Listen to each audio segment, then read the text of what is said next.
Hello everyone, welcome back to new video. So friends, আজকে আবার একটু আলোচনা করব ভাইবা নিয়ে।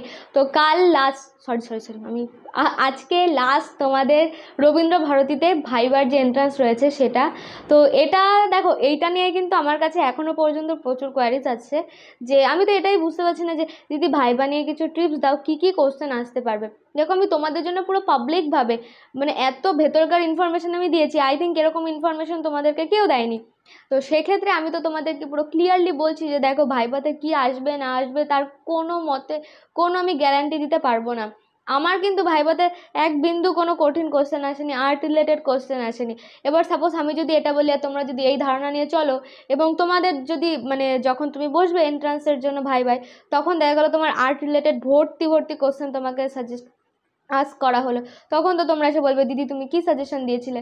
তো সেই ক্ষেত্রে আমি ভাইবাই বলবো, ভাইবাতে তোমাদেরকে অল ওভার দিক থেকে তোমাদের নলেজ রাখতে হবে।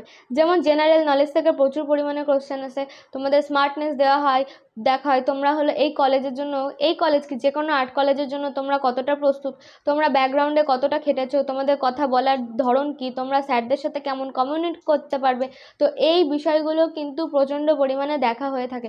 এইগুলো তো গেলো টিপস। এবার তুমি ভেতরে কতটা পড়াশোনা করেছো সেটা তোমার ব্যাপার। আজকে আমার সাথে একজনের দেখা হয়েছিল, সে যেমন আমাকে বলেছে তার সাথে আমার দেখা করে ভীষণ ভালো লেগেছে। তো আই থিঙ্ক তোমার এক্সাম ভালো হয়েছে, দেখা হতে পারে আবার নতুন কোনো একটা দিন।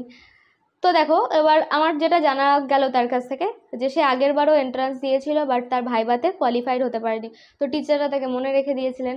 তো তখন ওকে জিজ্ঞাসা করা হয় যে তুমি তো আগের বারও এখানে এসেছিলে, দিয়েছিলে, তো তখন যে কোশ্চেনগুলো পারোনি সেই কোশ্চেনগুলো তোমার এখন জানা আছে। ও তখন কিন্তু সেই বুদ্ধি করে কোশ্চেনগুলো বলতে পেরেছিল এবং কোশ্চেনগুলোর অ্যান্সারও বলতে পেরেছিল, প্রায় 1 বছর আগের ঘটনার জিনিস। তো এই বিষয়গুলো কিন্তু খুব সিনসিয়ার বিষয়। তো কি তোমাদেরকে বলবো, আমি নিজেই কনফিউজড হয়ে যাই। আমি তোমাদেরকে ট্রিপস দিতে পারি যে এইভাবে যাবে, বসবে, স্যারদের সাথে ভালোভাবে কমিউনিকেট করবে, কিন্তু তার বাইরে আমি তো তোমাদেরকে কোশ্চেন সাজেস্ট করতে পারি না। যেটা তো মাধ্যমিক না যে তোমাদের প্রিভিয়াস আমি 5 বছরের কোশ্চেন দেখে আমি সাজেস্ট করে দিতে পারবো যে এটা কমন আসবে এবং এটা কমন এসেই যাবে। তো এটা হচ্ছে ইন্টারভিউ ব্যাপার, ইউপিএসসি আইএএস পুরো এরকমই কিছু একটা ব্যাপার থাকে। তো মানে সেই ক্ষেত্রে আমি তোমাদের কাছ থেকে পুরো একদম সরি যে আমি তোমাদেরকে হয়তো গাইড করতে পারছি। এরকম বিষয়গুলো ভেতরে হয়ে থাকে, রিয়েলিটিটা কি ওই এন্ট্রান্সের ভাইবা রুমের ভেতরে, কিন্তু স্যারদের মাথায় স্যারদের মনে কি আছে সেটা আমি তোমাদেরকে কোনো মতে গাইড করতে পারবো না। তো তোমরা একটু ভেবেচিন্তে অ্যান্সার দেবে, যেটা পারবে না সেটা মানে একদম সরাসরি অ্যান্সার দিয়ে দেবে যে সরি স্যার এটা আমার জানা নেই, যেটা জানবে সেটা কনফিডেন্সলি বলবে।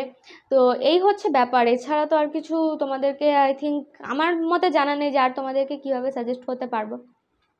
টোটাল ভাইবার ওপর একটা ভিডিও দিয়েছি, আমার ভাইবার এক্সপিরিয়েন্স শেয়ার করেছি, সেই ভিডিওগুলো একটু দেখো, তাহলে হয়তো আর একটু নলেজ বাড়বে। তো তোমাদের এত ডাউটস হচ্ছে ভাইবা নিয়ে, সেই কারণে আমি তোমাদেরকে এই বিষয়টা জানালাম। তো তোমাদের মধ্যে থেকে হয়তো অনেকে কলেজে চলে আসবে, অনেকের ব্যাড লাক, তোমরা এই বছর চান্স পাবে না। প্রথমত যারা ফার্স্ট ফেজে কোয়ালিফাইড হতে পারোনি তাদেরকে বলবো যে তোমরা মন খারাপ করবে না একদম। তোমাদের সাথে অনেকের আমার কথা হয়েছে, অনেকে অনলাইন ক্লাস জয়েন করেও ফেলেছে। তো সেই ক্ষেত্রে আমি তোমাদেরকে সারা বছর আমার তরফ থেকে যতটা পসিবল, 100-এ যদি 1000 পসিবল হয় আমি ততটাই তোমাদেরকে সাহায্য করার চেষ্টা করব।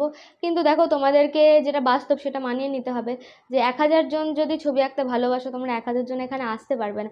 তবে কি হয়েছে, যদি আসতে না পারো, যদি আর্ট কলেজে ঢুকে যাও, সেখানকার একটা পরিবেশ, একটা অন্যরকম স্কিলস, অন্যরকম একটা জগৎ রয়েছে। কিন্তু যারা কোনোদিনই আসতে পারবে না তাদেরকে আমি কখনোই ডিমোটিভেট করব না, তাদের জন্য তাদের ফ্রি হ্যান্ড আর্ট স্কিল রয়েছে।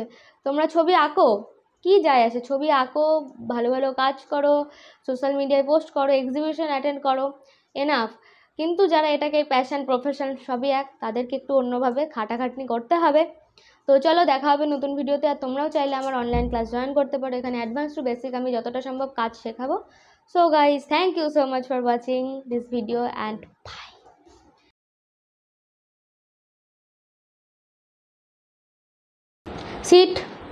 সিট হয়ে দেখিয়ে দাও সবাইকে, sit, give me your hand, good bye. সবাইকে অল দ্য বেস্ট করে দাও, যে সবাইকে অল দ্য বেস্ট, কালকের এক্সাম সবার ভালো হোক, বাই বাই। জানি তোমরা প্রচুর টেনশনে রয়েছে, টেনশনের মাঝে ওকে একটু দেখিয়ে রিল্যাক্স করে দিলাম। ভয় পাওয়ার কোনো কারণ নেই, চিল আর রিল্যাক্সে এন্ট্রান্সের ভাইবাটা অন্তত রিল্যাক্সে দেবে। তোমরা যদি নার্ভাস হয়ে যাও, স্যাররা বুঝে যাবে যে কিন্তু নার্ভাস হয়ে যায়। ইন ফিউচার কোনো কোম্পানিতে গিয়ে যে নার্ভাস হয়ে যাবে না তার কোনো গ্যারান্টি নেই। সেক্ষেত্রে বি স্মার্ট।